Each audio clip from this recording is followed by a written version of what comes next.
এই সুধীর, কেমন আছিস? কোথায় যাচ্ছিস? কথাবার্তা নেই, কিছু বল। খবর পেয়েছিস ভোটটা অ্যানাউন্স হয়েছে, কাকে দিচ্ছিস বাবু এবার ভোটটা? কিছু বল। কি বলবো বাবু তোকে আবার? আমি চাকরি বাকরি করি, আমি কোনো ঝামেলায় থাকি না, যে কে হোক দিতে হবে। কে উঠেছে কে জানে, ভোটের দিন ভোট দিয়ে দেবো, আমি এখন কিছু বলতে পারবো না। এই তুই তো রেগে যাচ্ছিস কেন? কাকে ভোটটা দিবি, দিদিকে না দাদাকে? কাকে এবার দেখতে চাস? হ্যাঁ, বল না। কোথায় যাচ্ছিস ছুটে ছুটে? একটু বল, কাকে দেখতে চাস এবার, বল না ভাই। এই তুই তো বকছিস কেন? দেখ ভাই, আমার জন্য যে কাজ করছে তাকে আমি ভোট দেবো, সে দিদি হোক বা দাদা হোক, তাতে আমার কোনো সমস্যা নেই, ঠিক আছে? আমার তো লোকের মাথা ব্যথা নেই। বল তোর আর কি খবর?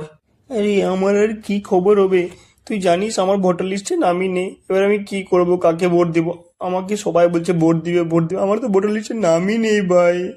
ঠিক হয়েছে, যা হয়েছে ভালো হয়েছে। সবাইকে টাকা নিয়ে বেড়ায়, পেছনে লাগিয়ে বেড়াই, এবার না ঠিক হয়েছে, তোর নামটা কাটা গেছে, আমি তো খুব খুশি আছি। ঠিক আছে, তুই দাঁড়িয়ে থাক, আমি চললাম। ভালো কথা, নেই তো নেই, যত সব ভোটের সময় চুলকানি, এদের কোনো কাজকর্ম নেই, এদিক ওদিক লেগে বেড়ায়, লোকের পেছন লেগে বেড়ায় আর পাটিবাজি করে বেড়ায়, ফালতু সব।